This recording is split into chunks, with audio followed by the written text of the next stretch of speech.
Saya adalah perwakilan SDN 47 Tumbutika untuk FRS 3N cabang Lomba Dongeng. Hari ini saya akan membawakan dongeng karya Timun Sudarajat, yaitu Putri Tandang Pali. Ayo kita mulai ke ceritanya.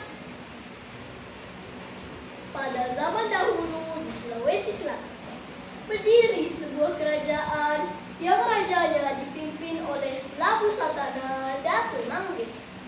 Sang raja biasa dipanggil dengan sebutan Datu Luwu. Ternyata Datu Luwu memiliki putri yang sangat cantik. Selain cantik, ia juga ramah. Namanya Putri Tandang Pali. Kebaikan dan budi pekertinya dikenal hingga seluruh negeri. Sampai kabar ini pun terdengar ke telinga Raja Bone yang memiliki putra mahkota yang gagah, tampan, dan juga baik hati. Raja Bone pun berniat untuk menjodohkan putranya dengan Putri Tandang Pali. Ia pun memanggil beberapa utusannya untuk pergi ke kerajaan Luwu dan menyampaikan niatnya. Adapun tujuan kami untuk datang ke negeri Luwu karena raja kami, Raja Bone, ingin menjodohkan putra beliau dengan Putri Tandang Pali. Sudi kiranya Datu Luwu menerima pinangan ini. Sesungguhnya pantang bagi kami untuk menjodohkan anak gadis kami ke pemuda dari negeri lain. Akhirnya Datu Luwu dengan bijaksana belum bisa memberi keputusan untuk lamaran tersebut. Beberapa hari kemudian, kerajaan Luwu tertimpa musibah di teman-teman. Putri Tandang Pali terkena penyakit kulit yang menular. Sekujur tubuhnya dipenuhi oleh bulatan cairan berisi nanah. Jika bulatan itu pecah, maka akan mengeluarkan bau yang sangat busuk. Ada apa dengan kulitku ini? Merasa kenapa terasa sangat pedih dan dipenuhi oleh cairan yang berbau busuk. Seluruh tabib dari negeri lain telah didatangkan, tapi adanya Putri Tandang Pali tak kunjung sembuh. Akhirnya Datu Luwu pun mengambil keputusan untuk mengungsikan putrinya di negeri yang sangat jauh. Putriku, sungguh berat rasanya bila ayah harus mengungsikanmu ke negeri lain. Tapi sebagai pemimpin, ayah harus mementingkan kesehatan seluruh rakyat Luwu. Ayahanda, janganlah bersedih. Jika itu memang keputusan yang terbaik untuk keselamatan rakyat Luwu, maka aku akan memenuhinya.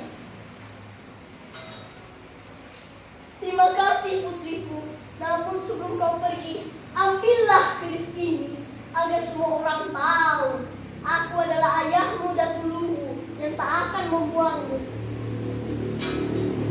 Dengan berderai air mata, Datu Luwu dan permaisurinya pun melepaskan kepergian Putri Tandang Pali yang ditemani oleh dayang-dayang yang prajurit yang setia. Setelah berbulan-bulan berlayar, akhirnya mereka sampai di sebuah pulau yang layak huni. Saat keliling-keliling, prajurit menemukan sebuah buah wajau. Dan sang putri pun berkata, "Buah ini adalah buah wajau. Kalau begitu, pulau ini akan kuberi nama Pulau Wajo."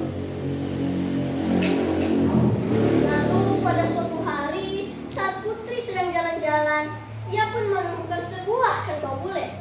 Awalnya, sang putri ingin mengusirnya, tapi ia tak jadi mengusirnya karena kerbau itu terlihat jinak. Akhirnya, putri pun membiarkan kerbau itu menjilati tubuhnya. Wah, sungguh ajaib nih teman-teman. Penyakit Putri Tandang Pali saat itu juga langsung sembuh. Kulitnya kembali mulus seperti semula dan wajah cantiknya kembali seperti dulu. Ia sangat senang dan ia berpesan kepada dayang-dayang dan prajuritnya. Kerbau ini telah menyembuhkanku, maka tanyalah kepada anak cucu kalian nanti. Jangan pernah menyembelih kerbau bule. Pada suatu hari di Pulau Wajo kedatangan sebuah rombongan dari Bone. Pangeran Bone pun turut serta dalam rombongan tersebut. Karena terlalu asyik berburu, Pangeran Bone pun tersesat ke dalam hutan yang sangat gelap. Pangeran pun berjalan menyusuri hutan tersebut sampai ia menemukan cahaya dari gunung kecil. Pangeran pun pun bergegas pergi ke gubuk itu dan mengetuknya. Tak, tak, tak. Dan keluarlah sebuah gadis yang cantik jelita. Tidak lain dan tidak bukan, itu adalah Putri Tandampali. Pangeran Bone pun jatuh cinta kepada Putri Tandampali. Tapi ia harus segera kembali ke Bone. Sesampainya di Bone, pangeran pun terus memikirkan Putri Tandampali.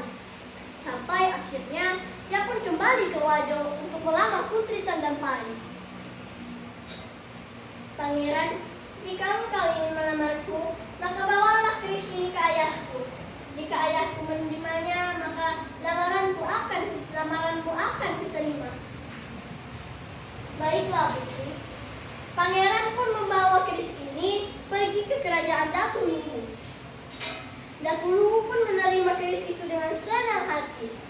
Yang artinya, lamaran Pangeran Bone diterima oleh Putri Tandampali.